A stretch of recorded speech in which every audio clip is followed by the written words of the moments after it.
E hoje a gente vai falar de uma doença que provoca a diminuição da massa óssea, tornando os ossos mais frágeis e aumentando o risco de fratura.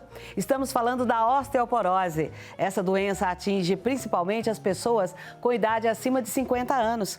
O nosso repórter Alain Ribeiro conversou com um especialista no assunto e a gente confere a partir de agora. Vamos acompanhar.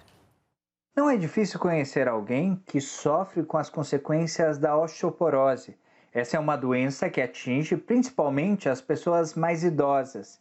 Fatores de risco: raça branca, caucasiana, mulheres acima de 60 anos que já estão na menopausa, uso de corticoide, uso de medicação de tratamento de câncer, inatividade física, uso de algumas medicações que tiram o cálcio do osso.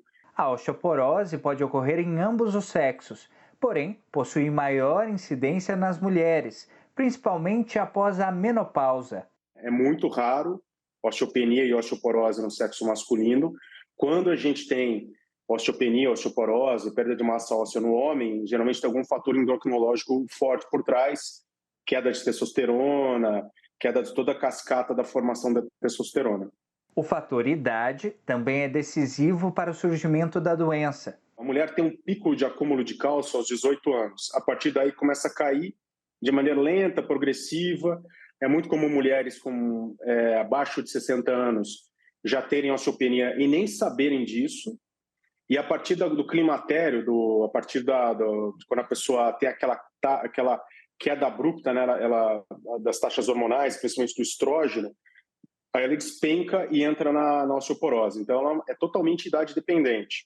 Cerca de 10 milhões de pessoas convivem com a osteoporose no Brasil e apenas 20% sabem ter a doença que provoca 200 mil mortes por ano no país. É uma doença silenciosa, pois raramente apresenta sintomas antes de sua consequência mais grave, as fraturas.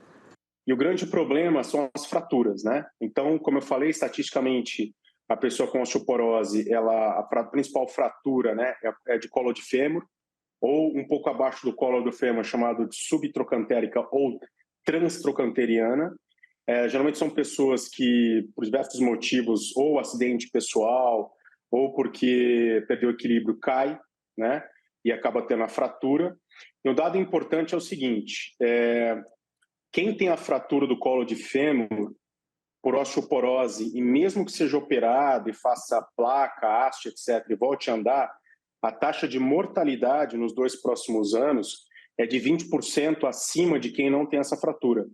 Então, é uma coisa preocupante. E um outro dado também importante é que quem sofre a fratura do colo do fêmur, 50% delas, nos anos subsequentes, elas não vão estar tão ativas como estavam antes. E não estando tão ativo, isso tem impacto direto na saúde. Então, a gente começa a ter doenças do sedentarismo, aumento de pressão arterial, mais risco de infarto, mais risco de derrame, maior risco de depressão. Por isso, é importante ter alguns cuidados para prevenir a perda de cálcio.